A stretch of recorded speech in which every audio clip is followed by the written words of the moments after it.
Breaking news. Brad Underwood and the Fighting Illini have landed one of the top European international prospects. And I'm going to be honest with you. I like him. I like him a lot. Locked on Illini. Let's go.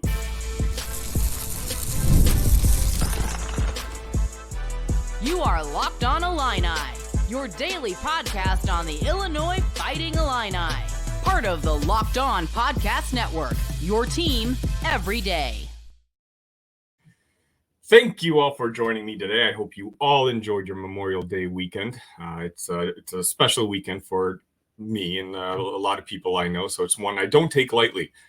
Thank you for joining me on Locked on Illini. We're beginning our second full week, and I'm super excited to know that you make this your first listen every single day. This episode is going to be kind of unique in the sense I already recorded it. This was actually going to be a preview episode, a scouting report episode of Illinois' newest commit. But it turns out this morning, right as I'm about to push the button to release the episode, he goes ahead and he commits to the Illini. So me, being a man of the people, I wanted to go ahead and just kind of re-record and just kind of talk about what I think of this player. Now, first and foremost, this episode is going to be brought to you by FanDuel. Make every moment more. Right now, new customers get $150 in bonus bets with any $5 bet. That's $150 with any $5 bet. Visit FanDuel.com/lockedon to get started. So if you follow Illini Twitter and you talk, basically the insiders and people who talk Illini sports for the most part, you've heard a certain name come about like being discussed as a guy that Brad Underwood had kind of zeroed in on. And that name, and I'm going to butcher it again, I apologize, is Kasparas Jakucionis. Now, knowing this, as I said in the open, I was planning on talking about the scouting report today. I spent all weekend basically watching his tournament games. He just got finished playing, I think it was in Berlin last week in the Adidas Next Generation tournament, where I'm not going to lie to you, he balled out. I'm not one of those guys who's always just pro, like positive Peter when it comes to Illini basketball, at least. I'm a little bit more on the optimistic side on the football side, but on basketball, I tend to make myself a little bit more of a realist, and that sometimes doesn't make the viewers of like Illini Cast, my other show, very happy. So understand when I say that this kid, Kasparas, makes me uber excited for what the Illini roster is going to look like next year. That's not just me hyped up on adrenaline. That's not me just drinking the orange and blue Kool-Aid. I legitimately think that had I known of this kid early in the summer, and I had basically a power rankings board of guys I want, he would have easily been in the top 5. I know we've missed out on a couple players, and those couple players, don't get me wrong, would probably have made next year's team better. An AJ Storr would have made next year's team better. David Jones would have made next year's team better. But if I was Brad Underwood and I was building a program and a team, I think Kasparas would be right up there. A lot of Illinois fans were getting heartbroken with the idea, like we were already envisioning the other guard who plays for Real Madrid, Igor Denim, I believe that's his name, or Demin. And he's 6'9". He's showing up in the top 5 in the mock drafts for next year. And then it looked like, for whatever reason, we weren't able to keep up with some of the Joneses that the other schools were offering. And so the attention kind of shifted over to this guy that Igor was playing one-on-one and was actually dominating him if you take a look at the box scores. And of course, Barcelona and Real Madrid are rivals as it is. So these games matter out there. And so I started hearing about this Kasparas guy. And then finally, I saw a couple links posted of his games being shown. And he was going up against some pretty decent talent. Some guys are going to show up in the NBA draft the next couple seasons. And everything I saw of this kid had me sold. Let me put it that way. Let's just start from the beginning. He's, depending on where you look, I've seen as short as 6'4.5. I've seen as big as 6'6". So for the sake of just ease, I'm going to go ahead and say he's 6'5". Okay, 6'5". He's about 200 pounds. He looks like he could be in the NBA now. I'd love to get him here ASAP, let Fletch work on him, and build that frame out even more. This is a kid who has point guard skills, and on teams in college, he could be a starting point guard. He won't be here because we have Kylan Boswell, but similar to last year's team, if you recall, who handled the ball for the most part? It was Marcus Damask. Kasparas has those traits in him. And let's just talk about what I saw this weekend. This is a guy, so in 3 different games, so during the tournament, I'm going to pull up my notes that I had from the episode that I already recorded. He averaged 18 points, 9 assists, and 6 rebounds. And he had some fantastic performances just in the final round. In one game, he had 17 assists and 5 steals. In another game, he had 19 points and 14 assists. And in another game, he had 31 points, 7 assists, and 7 rebounds. And those are fantastic numbers. I don't have to tell you anything beyond that. Like, the numbers speak for themselves. And he had a good amount of steals too. I don't know where I put that. But like, his hands are swipey too, which is nice, especially for that size. But when I tell you that my favorite trait about him doesn't show up on the box score, this is something where I'm sure these games are still available on YouTube. And if you at me at IlliniCast, that's where I'm at on Twitter, or leave a comment, what I can do is I can find those videos on YouTube and I'll lay them there for you. Just remind me. So go ahead and leave a comment on this video. He controls the game. The game revolves around him. There's some players that are just very skilled and they jump out at you and, they all of a sudden have 25 points, 11 rebounds, 3 assists. Kasparas, everything seemed like it was moving in slow motion and he was dictating everything. He saw guys where you would think that he doesn't have the vision to see them. He's smart enough. He's 17 years old, okay? He turns 18 years old on Wednesday. And yet he's smart enough to know when he can use that size that he has against other players. He's going up against more athletic guys, especially they even played the overtime elite team. I think I posted that link earlier. My favorite trait about this guy, and I'm going to have a more in-depth scouting report. Obviously, I'm not a scout by profession, so I can only give you so much of what I see, and feel free to take it for what it's worth. But I just want to say what I loved about him is the way he controlled the game. Similar to, now this is a very lazy comparison, but I'm a big Luka Doncic fan, right? I watch Dallas all the time. Luka's not faster than anybody, but when he has the ball, he's constantly looking around. He's soaking in everything around him. He knows where all his guys are and where they're going. And Kasparas has that skill. That skill. I'm not comparing the two at all. So don't edit or take this out of context. I'm saying that particular skill where he's just able to envision the entire court is one that completely jumped out at me. And he's very high IQ. And I think that's what our team needs. With the type of offense that we run, I am excited about Kylan Boswell. And we've talked about it ad nauseum at this point. We've had a hole at the wing. We need one more wing. I think my last show was talking about whether Brad Underwood had struck out this offseason because we hadn't landed one. Now, I did say, full disclosure, that the summer wasn't over. And I just want to say that Kasparas Jakucionis, I promise I'm going to learn this name. I think we landed a complete stud. And I think if you're an Illini fan, it's time to be excited. We're very fortunate. And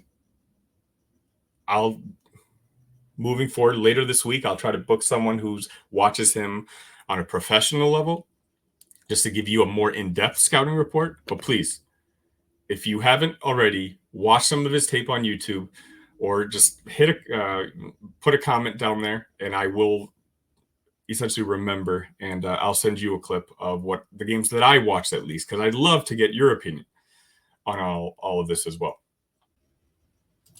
A friendly reminder, it's winner take all time in the NBA and NHL, and FanDuel's giving you a shot to bring home a big win of your own. Right now, new customers get $150 in bonus bets with any winning $5 bet. That's $150 to bet on spreads, money lines, player props, and more. Visit FanDuel.com/lockedon and make every playoff shot count. FanDuel, America's number one sportsbook.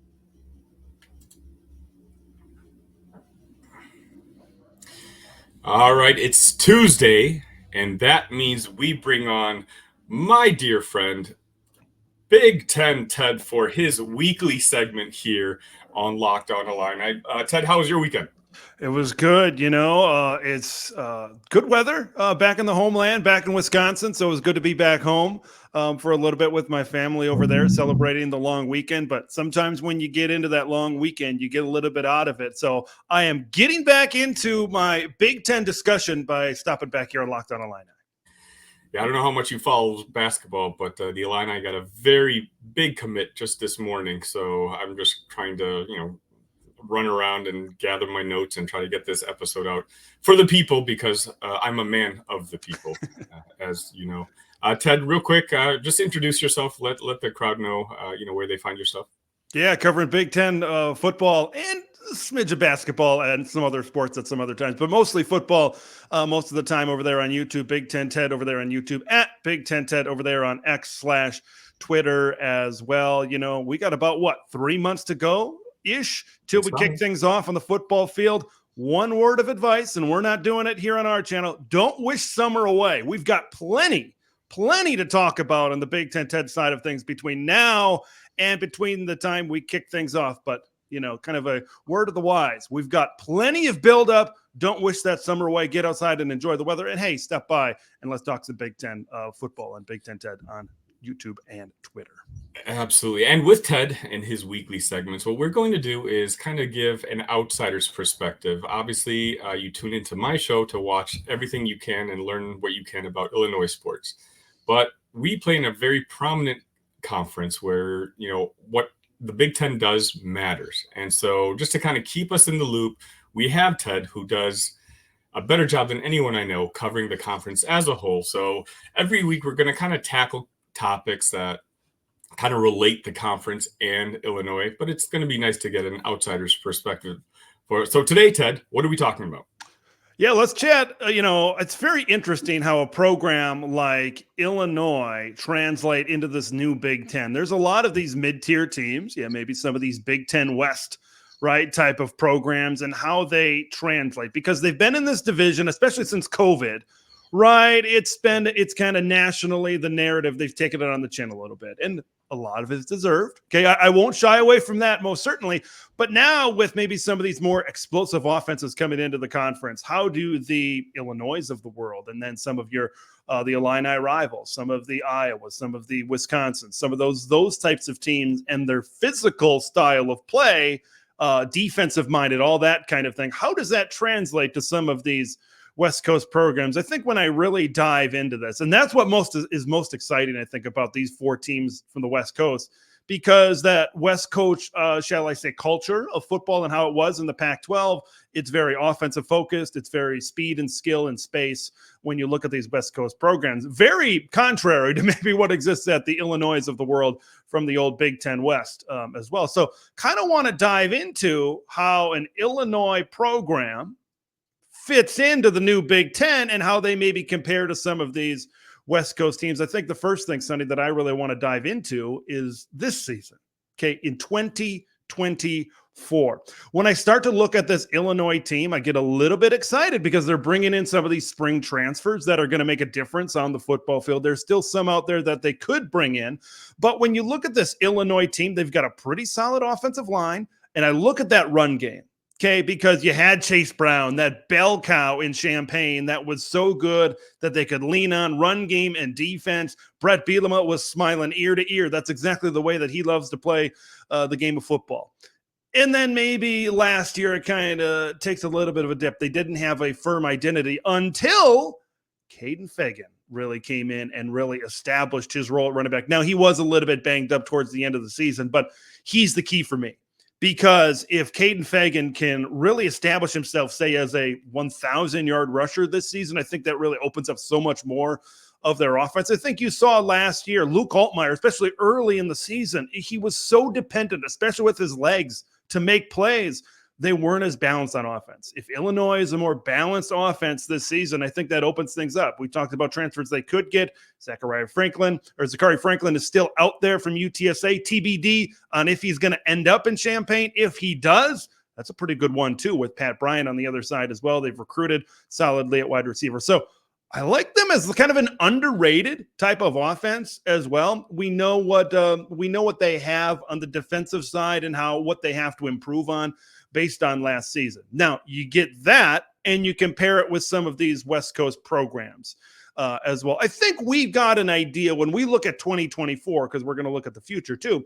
When we look at 2024, Oregon is that program that stands head, shoulders, knees, and toes above anybody else, I think, on the West Coast right now. USC for 2024, I love what they have weapons-wise on offense. Okay, when Lincoln Riley came in his first year, he recruited a really good class at the skill positions. Okay, you look at the Deuce Robinsons, the Jacoby Lanes, the Zachariah Branch. I know it wasn't part of that class, but Kyron Hudson. Like, there's so many. And then they went to the portal and added some good weapons as well. They're going to have so much depth this year at wide receiver and running back and quarterback. And that's never been anything we've doubted when it comes to Lincoln Riley. It's been the other parts. It's been the trenches, right? Yeah. So when I look at a team like Illinois, I can see them having a trench advantage when they matching up against a team like USC. I don't believe they do match up against the Trojans this season, but if we're comparing team to team, which is what we're trying to do in this type of situation. And that's the battle, right? When we talk about how these teams stack up, okay, how does a high-flying West Coast team stack up with a smash-mouth Big Ten team? We've seen it in a one-off in the Rose Bowl and maybe some of these other bowl tie-ins that the Big Ten and the Pac-10/12 have had over the years, but on a consistent 9-game conference schedule, how is that going to work out this season? I think Illinois, they match up pretty well against UCLA. I think UCLA is maybe one of those. They're a team, a lot of people have them at the bottom of the Big Ten power rankings. And, you look at what they have coming in as a new coach and a lot of change. But then it's kind of, you look at it a little bit, they're pretty high. They're top 30 in the country in returning production. Okay, Ethan Garbers is back. TJ Harden is back. J. Michael Sturdivant is back. Logan Loya is back. But once again, and maybe this is the point that I guess I'm trying to make is, what's up with their offensive line? What's up with their defensive line? Now, it was big for UCLA to retain Jay Toya, who was very highly coveted from a defensive tackle spot by some bigger programs, like, say, in the SEC, that needed someone, went into the portal, came back out. So that's a big keep. But outside of that, I think there's still some things to be desired as far as the trenches. And I look at Illinois, and they certainly have that advantage. So this season, I like Illinois the way they stack up against UCLA. Washington is that wild card, man. Yeah. You lose everybody and their brother on the offensive line, right? Defensive line isn't doing them any favors as well. They won the Joe Moore Award as the best O-line in college football last season. None of those guys are back, and some of their backups aren't back. So we just don't know a lot of how these pieces are going to gel together. Right, Washington could be 8-4. Washington could be 9-3. Washington could also be 4-8. Mm-hmm. They could also be 5-7. So I feel like I know what I got for Illinois. When I look at Washington, okay, Will Rogers, I like that. I like their skill positions. I like the Cam Davis, Jonah Coleman combination of the backfield. I like what they got at receiver.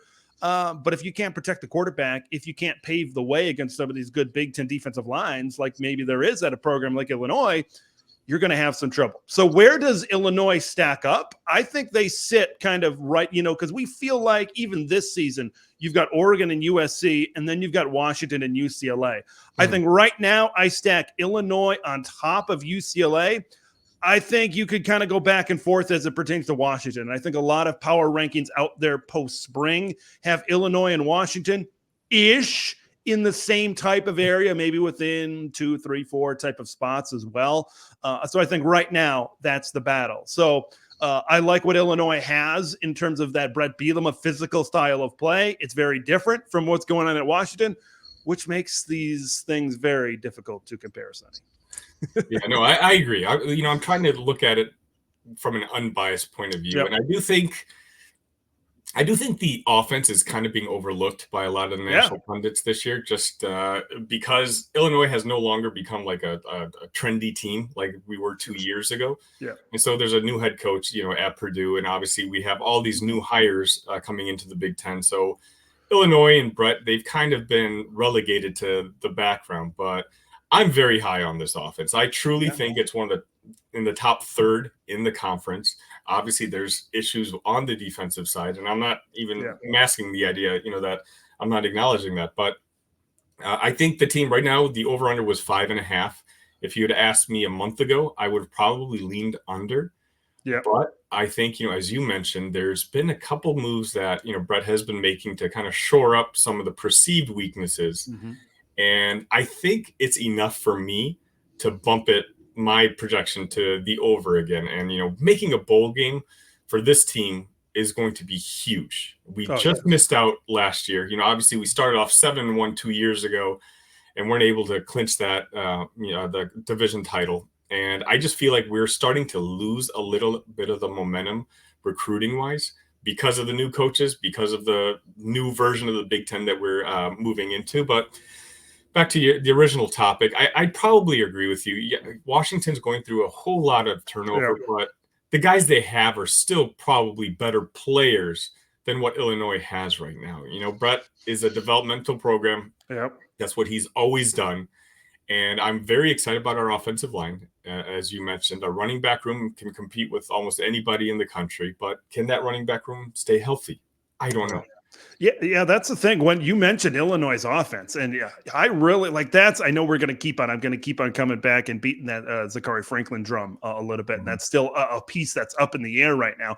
But if that piece ends up in Champaign, I really start to like them because now when I look at Illinois, I think they got a solid receiver group. It's okay, but then when you get I just don't feel like, I know Pat Bryant's good and we've seen him flash and kind of playing alongside Isaiah Williams and Casey Washington the last few years, but I feel like I don't feel Pat Bryant is that true number 1A type of guy right now in the wide receiver room. I feel like if you bring one in and Pat Bryant can be the guy on the other side, I feel much better about this offense as a whole. And I feel like last year we saw wasn't quite on the level of Hudson Card where he was running around all the time, but Luke Altmaier had to make a lot of plays with his legs. I think if they can get him to be a little bit more patient and really show what kind of a passer he is down the field, you're going to see what kind of an offense that Illinois has this year. But I always circle back to Caden Fagan because he seems that's the piece that needs to go. When Illinois was humming in 2022, they had Chase Brown in the backfield.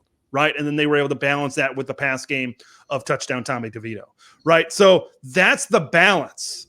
And I think, when you think of Brett Bielema, right, and this happened when I went into last year, I looked around at this Illinois team and I'm like, wait a minute. Okay, Luke Altmaier's a quarterback. You got 3 good wide receivers. You're losing Chase Brown. This doesn't look like a Brett Bielema team. They might throw it around a little bit more. I think he wants to get back to that balance. And that's what Illinois Fighting Illini football really should look like, is you should have that balance with the run game, be tough and physical, a good offensive line up front, and then you should be able to lean on the throw game. I watched Wisconsin football when I was growing up a lot. That was a lot of Badger football, growing up, especially in his heyday with the Scott Tolzieans of the world, with the one Russell Wilson season as well. That's what that was. Let's lean on the run game. And the O-line, that's the strength of our team, but we still need to be able to have that passing attack as an option as well. And coming up next, we'll talk to Ted about what he thinks the future of Illinois football compared to the 3 other schools will look like. All right, Ted, we talked about 2024, but the world hopefully won't be ending after next season. And so Illinois is going to be competing with these schools pretty much for the immediate future and beyond. Where do you think they stack up ultimately between, where the Big Ten's future is going? I think it's very similar, actually, to 2024 because it's all about talent acquisition in college football. It's all about recruiting, right? It's all about establishing the good foundation. Oregon and USC are just they're set up to be great recruiting programs. Okay, we've seen it at Oregon, right? Dan Lanning has been able to stack top 10, top 5 type of classes on top of each other, and we know the talent that they've also been able to bring into the transfer portal. When it comes to roster management, putting those chess pieces on the board, Dan Lanning has been able to do it in this era maybe better than anybody. And then you look at USC, right? Lincoln Riley has had his highs and maybe a little bit of the lows recruiting wise, right? He came out, as I mentioned before in that last segment, with that big class right out the gate. And we're going to see some of those kids really have opportunities to play and see how good they are this season. And then maybe this past year kind of missed on a few guys, a couple of signing day flips as well. And I think the recruiting class finished somewhere between 15th and 20th, if my memory serves me right. But then now USC is recruiting a bunch of 5- and 4-star guys on the defensive line down in the southeast part of the country for the 25 cycle. So it kind of has its ebbs and flows for USC. But when you factor in, what they have a head coach, right, with the track record of Lincoln Riley, and then you look at the defensive side now, right, with Coach Henderson, the defensive line coach that comes over from the LA Rams. When you look at Danton Lynn, now they maybe have that defensive coaching personnel where they can attract some of these really good defensive linemen, right, that they are in the 25 cycle from the state of Georgia. So that's you're seeing that come in. And then you see what Oregon. I think we know that those teams, the Trojans and the Ducks, are probably going to be in at the very least, the recruiting discussion. And that's what it's all about, bringing in talent to build your team. They're going to be in the recruiting discussion with the Ohio States, with the Michigans, with the Penn States, etc. So then you go down to that next group.